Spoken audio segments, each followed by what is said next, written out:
Today on Locked On Red Wings, we're going to discuss Filip Zadina's new contract and the interesting little article that Chris Pronman of The Athletic posted just this past weekend.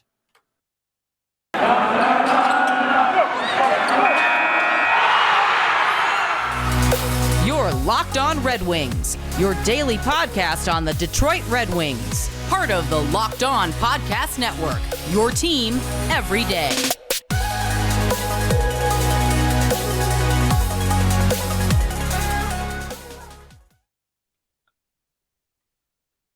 Welcome back to the Locked On Red Wings podcast. We are your hosts, Brian Fisher and Scotty Bentley. I'm a podcast producer for WWJ News Radio 950. Almost said podcast producer for Locked On Red Wings, which is technically still true. True. I do produce for us. True. And Scotty is the host over at Locked On Tigers, as well as a freelance journalist for the Detroit News. And first things first, we'll talk right out the gate about this. Filip Zadina got a new 3-year contract. We're going to discuss it. But then also Corey Pronman of The Athletic came out with a article ranking the best under 23 players and prospects in the NHL. That's what the title is. I struggled with the cold open several times, guys. Full disclosure. Everybody just cheated take at the a end. guess and say out loud how many times you think it took Brian to get through the cold open. Everybody just take a guess, okay? It was it 6 or 7? It was at least 6, maybe 7. It was. I think it was 6 at the lowest. It was 6. Yeah. It was rough. It was a rough one. It usually he never gets it in the first one, but it usually is like a 2 or 3. This was an all timer. I got it in the first time on Friday though. I remember we were excited about that. I was very excited about that. I remember. But over the weekend, literally as I was driving up north to the UP, so I couldn't tweet my reaction to it or anything, the Red Wings announced a new contract for Filip Zadina. It is a 3-year contract where he is making $1.825 a season. There is no trade clause, no movement clause, and his salary changes per season. His first year, his salary is $915,000, which is less than $100,000 more than he was making. Actually, correction, that's technically less than what he was making on his entry-level contract for this first year of the contract. But years 2 and 3 are progressively more. It's $1.83 million in year 2, $2.73 million in year 3. But overall, across, if you just average it out, it's $1.825 per season. And I'm looking at this contract and I'm fine with it. I mean, again, he's 22 years old. Yeah, he technically has 4 years of NHL experience, and those are in air quotes because his first year was an entry-level slide because he didn't play enough games for it to start his entry-level clock. Years 2, 3, and 4, years 2 and 3 were shortened COVID seasons, and year 4 was the first year he had at a full NHL level. So he's still an RFA at the end of this 3 years. So 2 and 3 year contract was really like the perfect length to give Filip Zadina as a prove it. And you know what? He's still an RFA. So if you're still unsure of him afterwards, but you still want to keep him around, you can give him another bridge deal into his UFA years because he's still going to be an RFA. I think the years are good, and I think the money is good.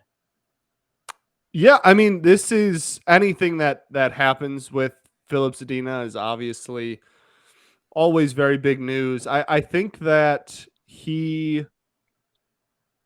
I'm totally fine with the deal, and I enjoy the fact that there is a lack of no movement clauses within the deal, so that if we do get 2 years down the road, and it's looking bleak for the future of him, and more people start to give up on him, then we have that ability to do something about it. But at the end of the day, I'm this might help, I guess, like in my head, like this might help. And it, not in the sense of like, oh, he's got a long-term deal and he's just going to start magically living up to all these expectations. But like at the end of the day, I don't know, maybe it injects some like confidence into him. Like I want him to be good so badly. Like I want him to live up to what we thought we were going to get out of him so badly. And it's just, it's a constant cycle of like, oh, he scores once and we're like, oh, and then he doesn't score for a month and a half. And we're like, okay, well, there goes that. And then he'll score.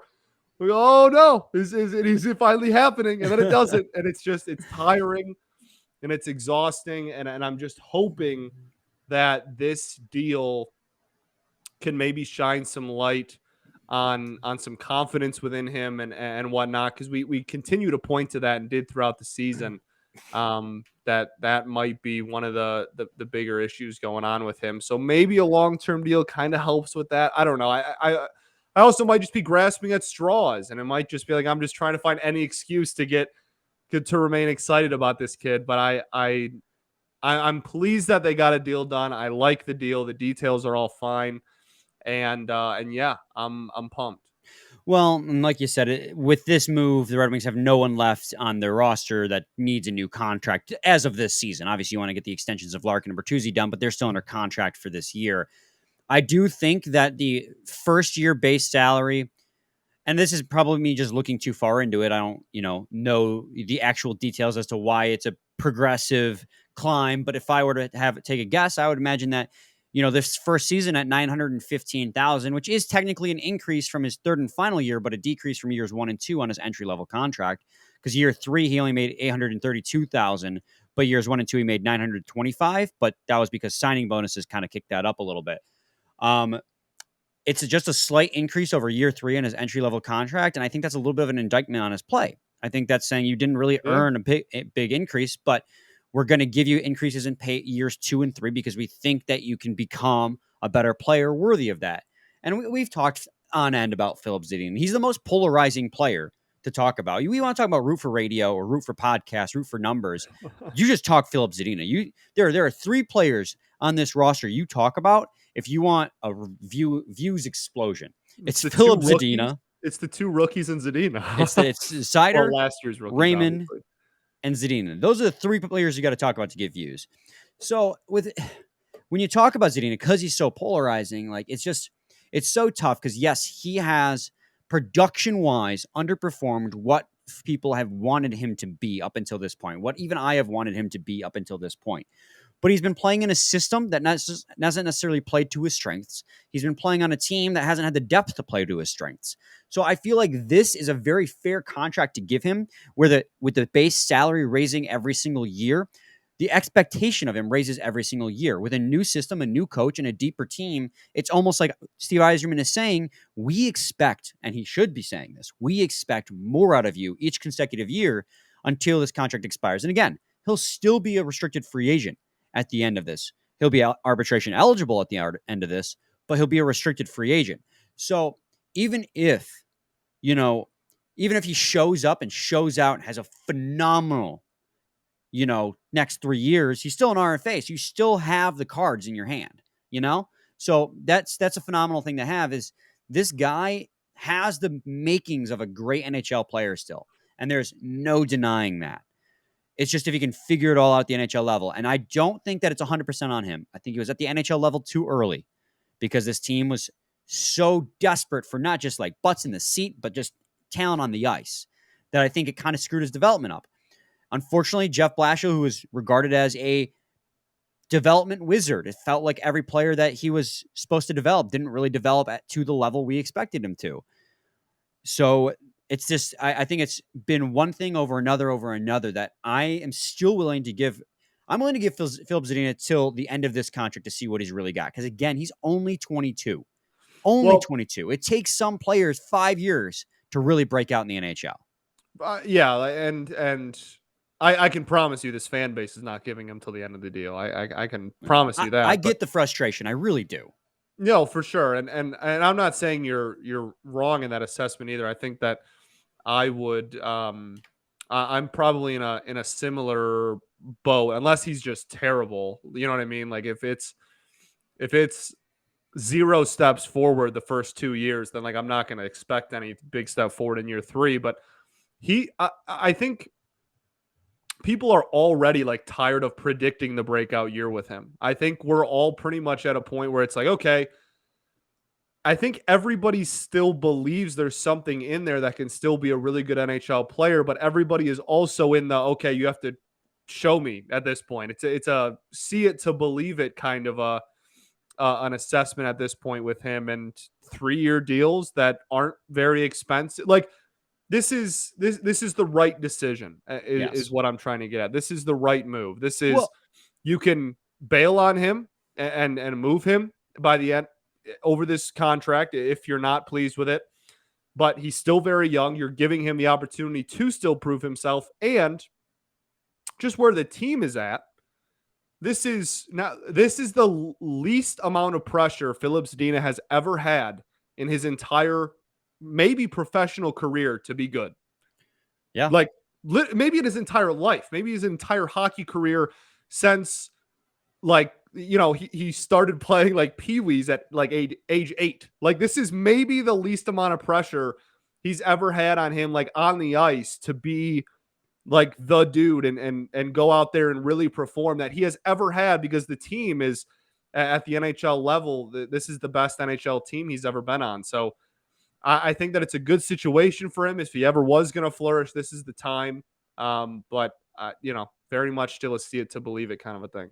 Yeah, and we got to get to a ad read here, but I guess I just want to finish off on this. One, I am completely 100% on board with everything you just said, but I get the frustration because I've been there. There have been moments, we probably talked 2 weeks ago, where I was like, this is a prove it year for Zadina. He's got to prove it this year. Where in reality, it's just like, no, it really isn't.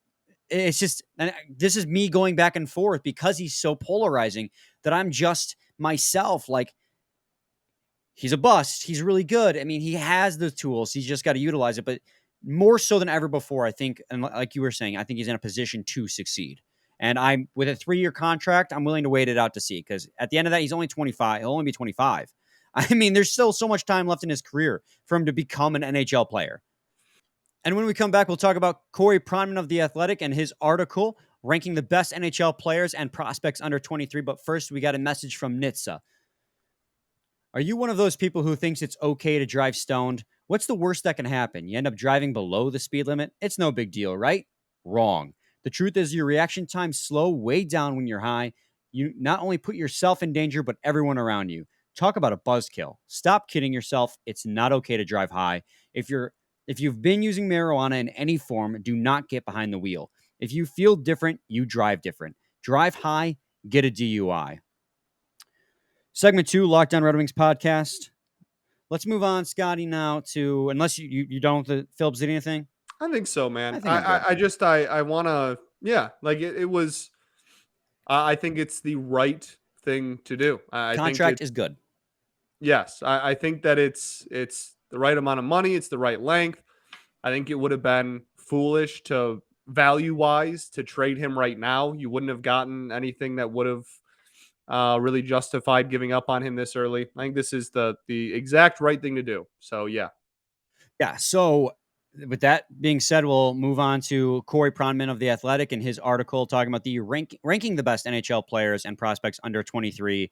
And Scotty, I know you got the whole list in front of you. And if you're a Red Wings fan, you got to be pretty excited about this, because we talk a lot about the increase on depth, a lot of the young talent in the Red Wings prospect pool, and who's already on the roster as well.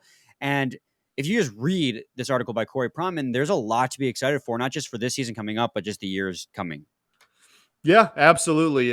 I mean, very, very good article, and The Athletic is awesome. So be sure to support The Athletic. But um, I think, I mean, there's a lot of stuff to talk about within it. I think if we just want to stay on brand really quick and just continue the conversation from segment 1, he goes all the way to like 170, I want to say, on ranking these.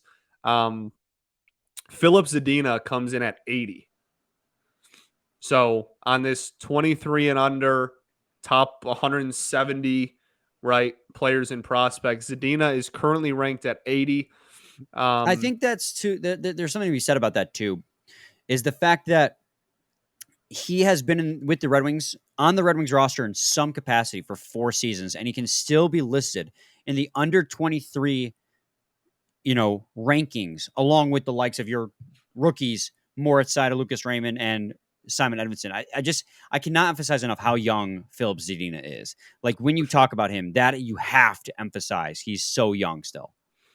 Yeah, and one of the lines in the analysis from Corey is he's a tough case because I think he's a player full of skill and offensive creativity who can score goals, but the production just isn't there, and Yeah. that's pretty much what we've been all saying since he got the call up, right? So definitely a when you're looking at this list, if you look at the people around him, it gives you like where and when they were drafted.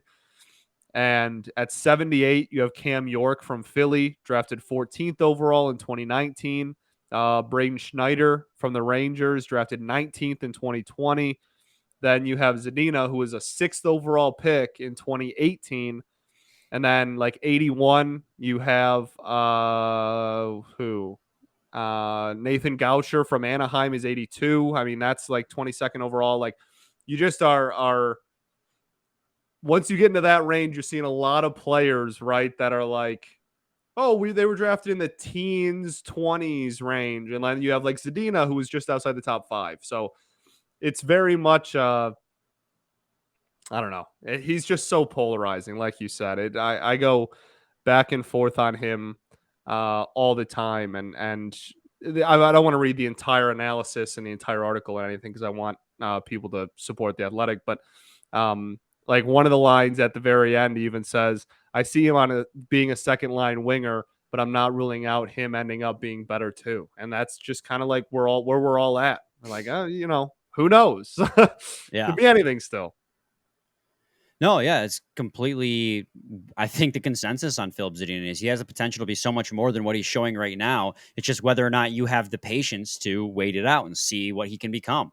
Some people don't have the patience, others do. Some people go back and forth, but that's just Filip Zadina. I think 80th is pretty appropriately ranked. These are by tier too. Like these guys are in tiers as well. They're not just one after another. Once you get to a certain number, it breaks off, right? What tier was Filip Zadina?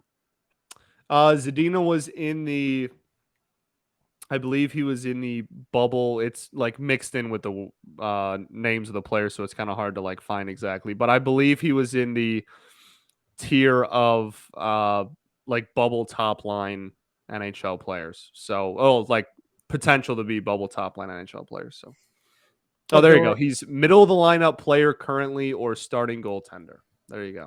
It'd be interesting if he became a starting goaltender. That would be, wouldn't it? Yeah. But there are another 8 players on this list, Scotty. Why don't you rattle off some of where these guys are at and what we think of that? Well, I think, I mean, the biggest one is Moritz Seider being second on this list is crazy. Out of all players, 23 and under. All players at the NHL level or, just in the organization, if they're a prospect, like everyone who's affiliated with an NHL team that's 23 years old or younger, Moritz Seider is second. Jack Hughes is 1. Moritz Seider is 2. And then you have like Zegras is 3 and so forth. But Moritz Seider from your Detroit Red Wings is second on this list. Very, very cool. The Jack Hughes at 1 is not really surprising. I think that people really underrate how dangerous that Devils team is going to be in a few short years. Give him 2 years.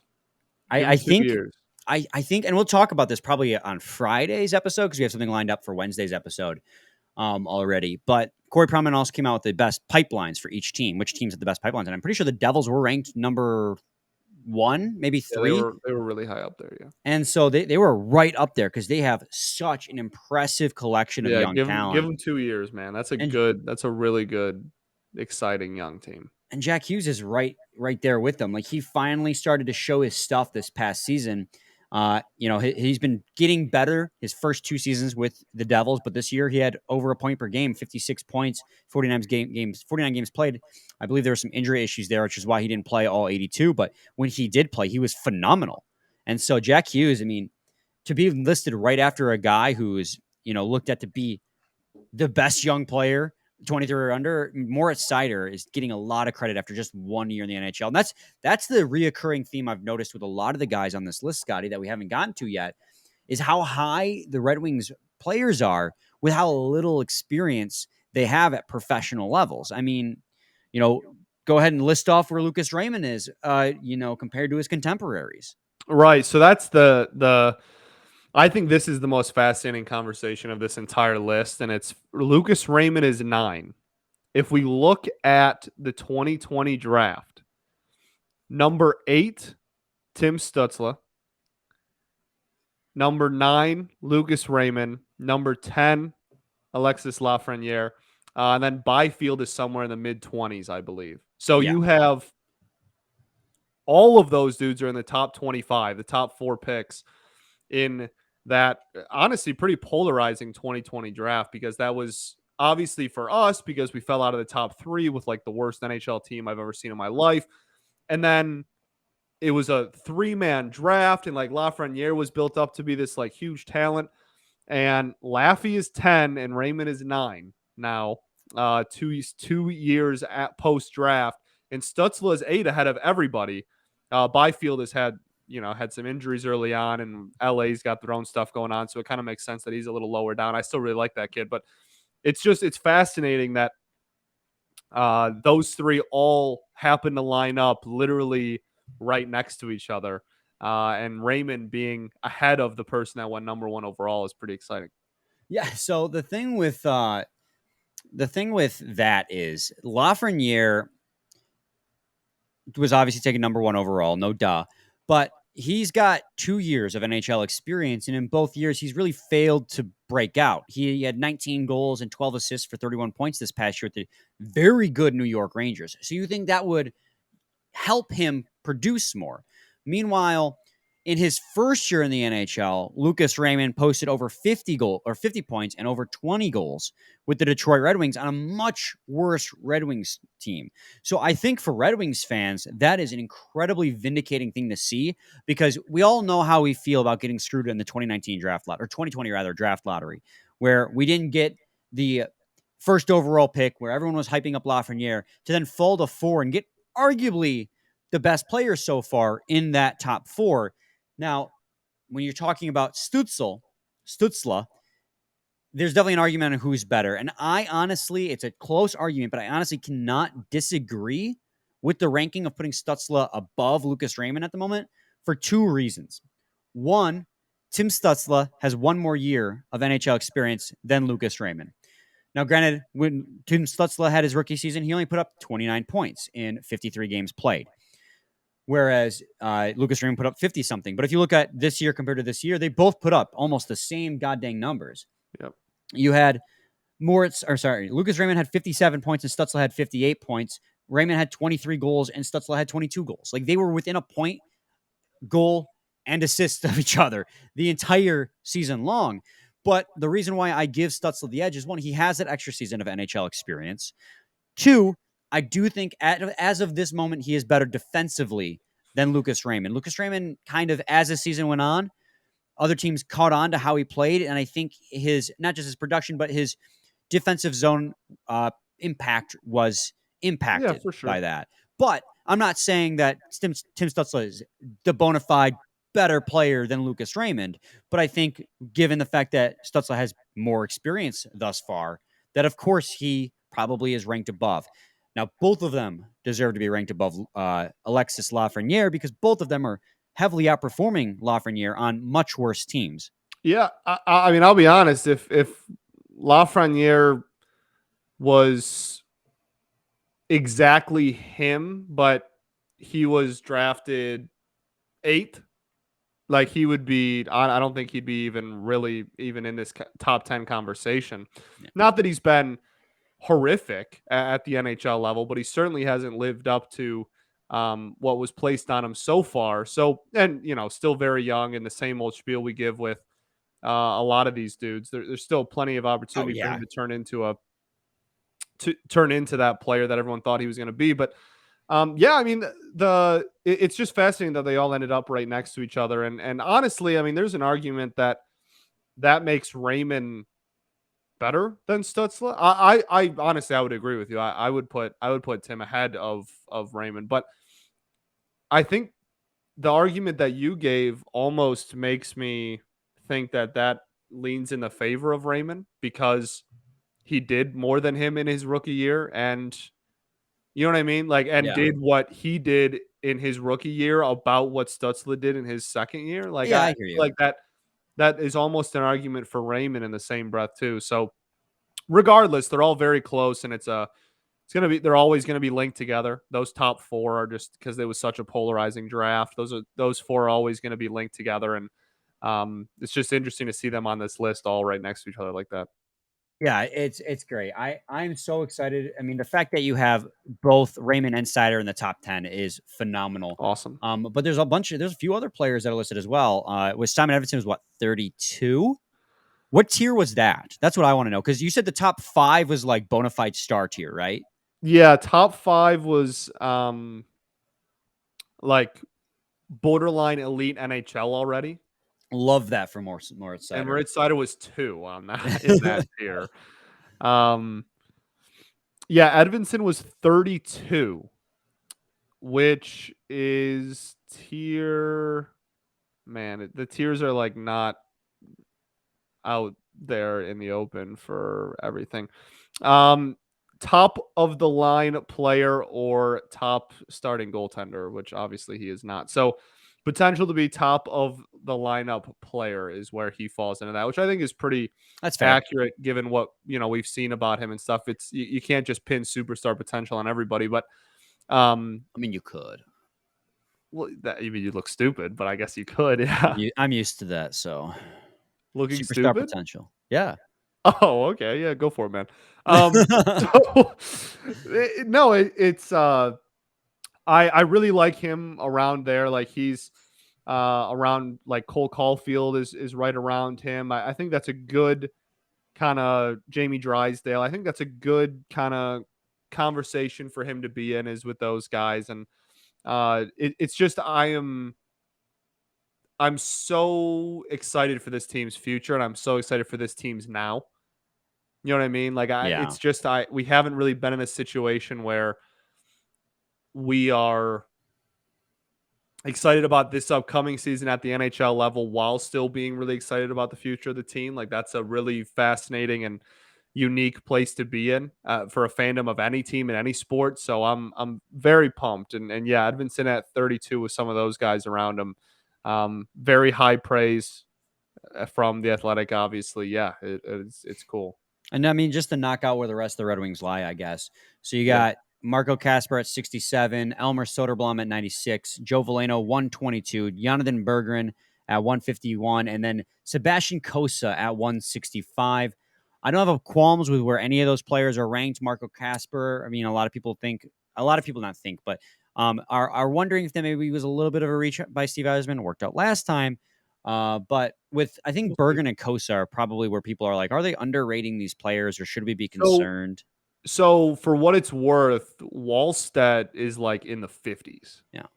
He's like literally 100 players higher than Sebastian Coast. Okay, but like we knew this on Yeah. draft night Yep. because the big thing between these two goalies, and like this is going to be the competition because they're the number one and number two goalies in the draft, and Kosa went above Wallstedt, and everyone was like, why did this happen?